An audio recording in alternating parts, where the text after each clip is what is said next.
ഓരോട് മക്കളോടൊക്കെ നമ്മൾ നിർദ്ദേശിക്കുക അങ്ങനെയാണ്. ഓലായിട്ട് ഒരു ബന്ധം വേണ്ട. എന്താ ഒരു ബന്ധം വേണ്ട അറിയാൻ കാരണം? ഓല് നമ്മളെ അതിരേറ്റ് കുറച്ച് ഒരു ഇഞ്ച് അല്ലെങ്കിൽ ഒരു ചെറിയ ഒരു തുണ്ട് ഓല് കെട്ടിയപ്പോ ഒന്ന് മാറിപ്പോയി. ഇതിന്റെ കുതൂഹലം മാറുന്നില്ല. അപ്പൊ നമ്മൾ ഇതിക്ക് ഉസ്താദെ അങ്ങനെയാണ് മാറിക്കൊടുത്താൽ പിന്നെ ഒക്കെ കൊണ്ടുപോലെയെന്നോ? ഒക്കെ കൊണ്ടുപോകുന്നില്ല. പടച്ചോനെ ഓൽക്ക് മാത്രമല്ല നമുക്കില്ലല്ലേ. അങ്ങനെ ഒരാൾ തുണ്ടാണ് കൊണ്ടുപോയി. എന്നും നമ്മളെ മനസ്സിൽ ആ ഒരു തുണ്ടിന്റെ വൈകല്യം എങ്ങനെ കടിച്ചു തൂങ്ങി അതിങ്ങനെ ചിന്തിച്ച് ഓനെ കാണുമ്പോഴും ഓന്റെ മക്കളെ കാണുമ്പോഴും ഓന്റെ വണ്ടി ഒന്ന് പോകുമ്പോഴും ഒക്കെ ഇതന്നെ. ഒരു സമയം അതിൽ നാം മുറിവിൽ നിന്ന് ഒഴിവില്ല. അതാണ് വിട്ടുകൊടുത്ത സാറെല്ലാം കൊടുത്തോട്ടെ.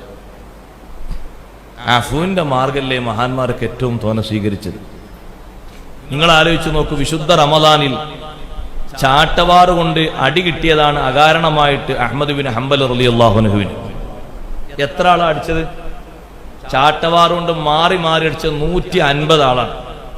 ആലോചിക്കണം, ശരീരത്തിൽ ഈ പച്ചല വടി കൊണ്ട് അടിയിട്ടല്ല, ഏതെങ്കിലും ഒരു കൂരി വടി കൊണ്ട് കിട്ടുന്ന അടിയല്ല, ചാട്ടവാറ് കൊണ്ട് അടിയിട്ടാണ്. എന്തിന്? ഒരു കാരണവുമില്ല.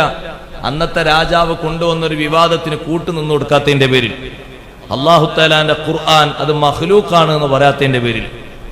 ഖുർആനെ പറ്റി എങ്ങനെ മഖ്ലൂഖ് എന്ന് പറയും? ഖുർആൻ സൃഷ്ടിയാ. ഖുർആൻ അള്ളാന്റെ ഖദീമായ കലാമല്ലേ, അതിനെ പറ്റി സൃഷ്ടി എന്ന് പറയാൻ പറ്റും? നബിതങ്ങൾ അടക്കം മഖ്ലൂഖാണ്, സൃഷ്ടിയാണ്. അർശ്, കുർസി, അർള്, സമാവാത്ത് ഒക്കെ സൃഷ്ടിയാണ്. ലൗഹും ഖലമൊക്കെ സൃഷ്ടിയാണ്. അള്ളാന്റെ കലാം സൃഷ്ടിയല്ലല്ലോ. ഈ ഒരൊറ്റ വാചകം പറയാത്തതിന്റെ പേരിൽ എന്നിട്ട് അഹ്മദ് ബിൻ ഹംബൽ റളിയല്ലാഹു അൻഹു ചോദിച്ചു, നിങ്ങൾക്ക് ആ അടി തന്ന ആൾക്കാരെ പറ്റി നിങ്ങളെ ഭാഗം എന്താണ്? മഹാനവറുകൾ പറഞ്ഞു, ഞാൻ എല്ലാവർക്കും പുറത്തു കൊടുത്തു, ഇല്ല അഹ്ലൽ ബിദ്അ. അതിൽ ബിദ്അത്തുകാർ കുറച്ചാൾ കുടുങ്ങിയിട്ടുണ്ട്, ഓർക്ക് പുറത്തു കൊടുക്കൂല. അതാണ് നമ്മൾ പുറത്തു കൊടുക്കാതിരിക്കണമെങ്കിൽ പുറത്തു കൊടുക്കാക്കേണ്ട ഒരു കക്ഷികൾ. അഹ്മദ് ബിൻ ഹംബൽ റളിയല്ലാഹു അൻഹു 150 ആളെ ചാട്ടവാറുകൊണ്ട് അടിച്ചത്. ഇത് നമ്മൾ പോകുമ്പോൾ നോക്കിയിട്ടുള്ളൂ, അല്ലെങ്കിൽ നമ്മളെ കുട്ടീനോട് എന്തോ പറഞ്ഞിട്ടേ ഉള്ളൂ, അല്ലെങ്കിൽ എന്തോ ഒരു സംഗതി ചെയ്തിട്ടേ ഉള്ളൂ. അതിനാ മനസ്സിലിങ്ങനെ താങ്ങി പിടിച്ച് കൊണ്ടെടുക്കുന്നത്. നിസ്കാരമൊക്കെ കണ്ട എന്തൊരു ഖുശുവ, ഓരാരും ഖുശു ലോകത്താർക്കില്ല. പക്ഷെ വിട്ടുകൊടുക്കാൻ തയ്യാറല്ല.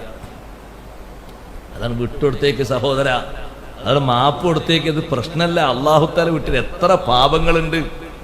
സ്വകാര്യമായിട്ട് ചെയ്തും അല്ലാതെ ചെയ്തും എത്ര ലക്ഷക്കണക്കിനുണ്ട്, എത്ര കട്ടിക്കണക്കിനുണ്ട്. അള്ളാഹു ഒന്ന് മഗ്ഫിറത്ത് തരണ്ടേ? അത് വിചാരിച്ചൊന്ന് പുറത്തെടുത്തൂടെ? ഇതിനേക്കാളും സങ്കടം എന്താ? നിങ്ങൾ മരിച്ചിട്ടും പുറത്തെടുക്കാത്ത ചില മഹാകട്ടിയുള്ളവരുണ്ട്. അള്ളാഹു നമ്മളെ കാത്തുരക്ഷിക്കട്ടെ. അയാൾ മരിച്ചില്ലേ, അപ്പൊ മറ്റേ ആള് പറയാ മരിച്ചെഴുതിട്ടെന്താ, ഇനി കുറച്ച് ഞാൻ ഹയാത്താവൂലേ? അല്ലാ, അയാൾ മരിച്ചില്ലേ, ഖബറിലൊക്കെ നല്ലൊക്കെ കടന്നോട്ടെ, നിങ്ങളും മരിക്കാളല്ലേ, ഒന്ന് പുറത്തെടുത്ത് നോക്കി. അപ്പൊ ഈ കുറ്റം ഏൽപ്പിക്കപ്പെട്ട, കുറ്റം കിട്ടിയ ആള്, ഇയാൾക്ക് അയാളിന് എന്തോ ഒരു വേദന കിട്ടിയിരുന്ന വാക്കാലോ പ്രവർത്തിയാലോ സമ്പത്തിനാലോ എന്തോ ആകട്ടെ, വിട്ടെടുത്തേക്ക് മരിച്ചു പോയില്ലേ. നമ്മളൊക്കെ മരിക്കാളല്ലേ, ഖബറിൽ ഒറ്റക്കല്ലേ കിടക്കേണ്ടത്. ഇത് നല്ല നല്ല നാട്ടിലെ നല്ല നല്ല ആലിമീങ്ങളും കാരണവന്മാരൊക്കെ അവരൊക്കെ പറഞ്ഞാൽ ആരും സ്വീകരിക്കും. അങ്ങനത്തോല് വന്ന് പറഞ്ഞിട്ട് ഇയാൾ പറയാം മരിച്ചിരുന്ന കുറച്ച് ഞാൻ ഹയാത്താവൂലേ. പിന്നെ ഞാൻ കട്ടുള്ള മനസ്സ് ജിബിരിയിലൊന്നാ മാറുമോ? നിങ്ങളൊന്ന് ആലോചിച്ച് നോക്കി. ഇങ്ങനെ ആകരുത്. നമ്മൾ ആർദ്ര മനസ്സിന്റെ ഉടമകളാകണം. വിട്ടുവീഴ്ച മനോഭാവം, അതാണ് നമ്മളിൽ ഇല്ലാത്ത ഒരു വിഷയം. അതുകൊണ്ട് ആ ഹബീബ് സല്ലല്ലാഹു അലൈഹി വസല്ലം പറഞ്ഞത് അഫ്ളലു അഖ്ലാഖിൽ മുസ്ലിമീന അൽ അഫൂ. മുസ്ലിംകളെ സ്വഭാവത്തിൽ ഏറ്റവും മെച്ചപ്പെട്ട സ്വഭാവം അൽ അഫൂ, വിട്ടുവീഴ്ച ചെയ്തു കൊടുക്കലാണ്. അഫ്ളലു അഖ്ലാഖിൽ മുസ്ലിമീൻ, ഹദീസ് ശരിക്ക് കാണാതെ പഠിച്ചു വെച്ചോളി. മുസ്ലിംകളെ സ്വഭാവങ്ങളിൽ ഏറ്റവും നല്ല സ്വഭാവം അൽ അഫൂ, വിട്ടുവീഴ്ച ചെയ്യലാണ്. അങ്ങനെ ചിന്തിക്കണം. ഞാൻ ആലോചിച്ച് നോക്കാണിത് പറഞ്ഞപ്പോൾ എൻ്റെ മൂത്താപ്പാൻ എനിക്ക് ഓർമ്മയുണ്ട്. അള്ളാഹു മഗ്ഫിറത്ത് കൊടുക്കട്ടെ.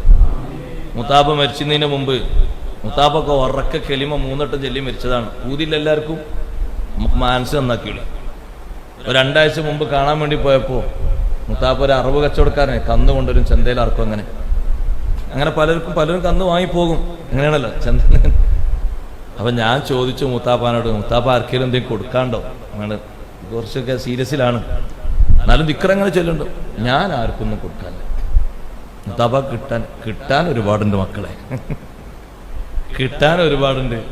അപ്പൊ വെറുതെ ചോദിച്ചെത്ര ഉണ്ടാവും? അതൊരു 3-4 ലക്ഷമൊക്കെ ഉണ്ടാവും. അതൊക്കെ കുറെ ആൾക്കാർക്ക് ഞാൻ വിട്ടുകൊടുത്തു. ഇനി ബാക്കിയുള്ളവർക്കും ഞാൻ വിട്ടുകൊടുത്തു. ഇനി പോലൊന്നും തരൂല.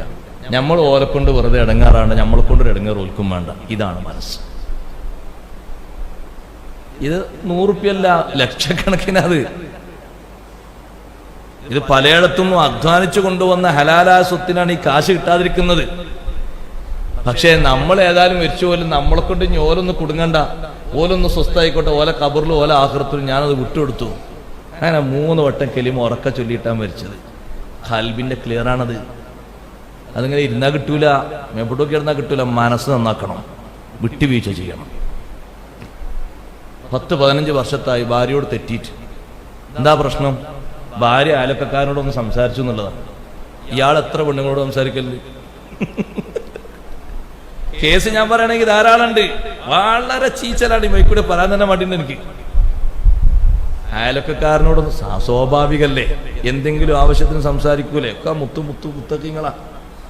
അതൊരു ആവശ്യത്തിന് സംസാരിച്ച ഇയാൾ എത്ര ആളോട് നേരം വെളുത്ത് വൈകുന്നേരം വരെ എത്ര പെണ്ണുങ്ങളോട് സംസാരിക്കുന്നുണ്ട്? അതയാളെത്തില്ല. 10 കൊല്ലായി ഭാര്യനോട് മിണ്ടിയിട്ട്. എന്നാ ആ ഭാര്യ ഉണ്ടാകണത് മൂക്കറ്റം തിന്ന് വരും ചെയ്യുന്നുണ്ട്. അതിനൊക്കെ ചാട്ടവാറുകൊണ്ട് അടിക്കല്ലേ വേണ്ടേ? അതിന് മൂപ്പര് ഭാഷ എന്താ അറിയോ? ഞാനല്ല ചെലവിനുണ്ടേ കൊടുക്കുന്നത്.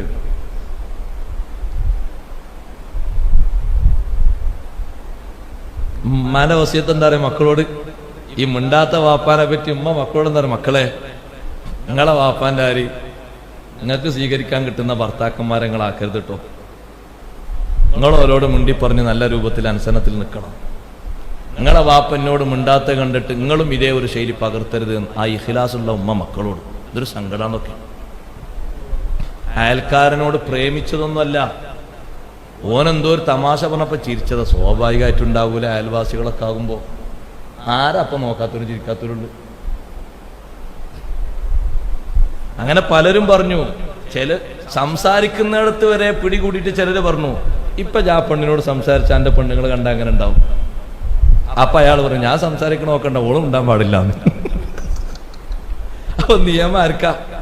നീ അത് വൺവേ. അന്യ പെണ്ണുങ്ങളോട് പുരുഷൻ എത്രയും സംസാരിക്കാമെന്നും പെണ്ണിനെ അന്യോട് സംസാരിക്കാൻ പറ്റൂല എന്നാ ഒക്കെ ഒരുപോലെ തന്നെയല്ലേ നിയമം? കേട്ടാ, അതിന്റെ പേര് വാശി പിടിച്ചിട്ട് 10 കൊല്ലായിട്ട് ഒരു മുന്നാട്ടുമില്ല. ആളാണെങ്കിൽ 1ാമത്തെ സൊഫില് ഇമാമിന്റെ നേരെ ബാക്കിലുമാണ്. ഇങ്ങനെയുണ്ട്. അപ്പൊ ആൾക്കാർ പറയും, സൂറത്ത് പോകാണെങ്കിൽ ഫസ്റ്റ് ആള് പോണം. ആള് പോവില്ല. എങ്ങനെ പോകാനാ? ഈ 10 കൊല്ലത്തെ ബാധ്യത ഭാണ്ഡം ഇറക്കി വെച്ചിട്ടല്ലാതെ പടികെടുക്കാൻ കഴിയോ? സഹോദരൻ കല്യാണത്തിന് വിളിച്ചില്ല എന്ന വേറൊരു കേസ്. എത്രയോ പരിഹരിച്ചത്. ഇതൊക്കെ കേട്ടുനോക്കുമ്പോ ചിലത് കേട്ടുനോക്കുമ്പോ ചിരി വരും.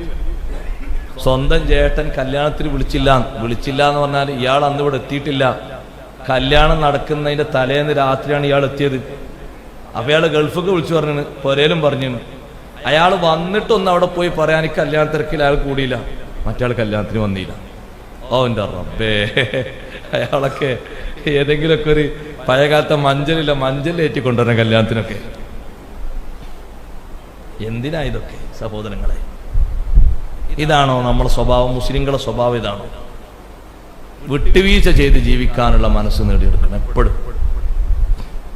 അയൽവാസിന്റെ മഴവെള്ളം വരുമ്പോഴേ അയൽവാസിന്റെ മുറ്റത്ത് കൂടെ നമ്മളെ മുറ്റത്തേക്ക് വെള്ളം വന്നു. അയൽവാസി എന്താ പറഞ്ഞ് വിറ്റുപോയേ? മഴവെള്ളല്ലേ വന്നത്, മലിനജലം ഒന്നുമല്ലല്ലോ. അയൽക്കാരന്റെ വീട്ടിൽ നിന്നും മലിനജലം ഇറങ്ങിയിട്ട് രോഗഗ്രസ്തനായി കിടക്കുന്ന കാലങ്ങളോളം, പതിറ്റാണ്ടുകളോളം മാപ്പ് ചെയ്തു കൊടുത്ത മഹാനാണ് സഹ്ൽ ബിൻ അബ്ദുല്ലാഹി തുസ്തരി റളിയല്ലാഹു അൻഹു. ആ മാപ്പിന്റെ വിശാലത കണ്ട് മജൂസിയായ കുടുംബം മൊത്തം ഷഹാദത്ത് കലിമ ചൊല്ലിയിട്ട് അവർ മുസ്ലിങ്ങളായിട്ട് കണ്ടിട്ട് കുളിരോടെ മരിച്ച മഹാനാണ്. അയൽവാസിന്റെ മുറ്റത്ത് മഴ പെയ്തിട്ട് അയാൾ മേലെ താമസിക്കുന്ന ഇയാൾ താഴെ എന്താ ചെയ്യുക? ആകെ 3 സെന്റേ ഉള്ളൂ. താഴെ താമസിക്കുന്ന ആൾക്കോ അയാൾക്ക് 60 സെന്റ് 70 സെന്റ് ഉണ്ട്. ആ വെള്ളം അതിലൂടെ നോച്ചു. പറ്റൂല, ഏല ഞാൻ വെള്ളം പോവുക. ആലോചിച്ചോക്കി, അല്ലാഹു തആല വർഷിപ്പിക്കുന്ന ഈ വെള്ളം ഞാൻ എതിരെ പോവുക. ഇതാണ് ഇപ്പൊ മുത്തുമുഅ്മിനീങ്ങളുടെ സ്വഭാവം. ഇതിനാ നമ്മളൊക്കെ കാത്തിക്കുന്നത്. അതുകൊണ്ട് വളരെ കാര്യഗൗരവത്തോടെ ഞാൻ പറയാൻ, ഇങ്ങനത്തെ നുറുങ്ങിന്റെ പേരിൽ മനസ്സിലിങ്ങനെ പോരും കുഞ്ചും വക്കാണുമായിട്ട് നടന്നിട്ട് സ്വർഗത്തിലാണ് പെട്ടെന്ന് എത്താൻ പറ്റുമെന്ന് ആരും മോഹിച്ചു നിൽക്കണ്ട. അങ്ങനെ കഴിയൂല. അതുകൊണ്ട് വിട്ടുവീഴ്ച ചെയ്യണം.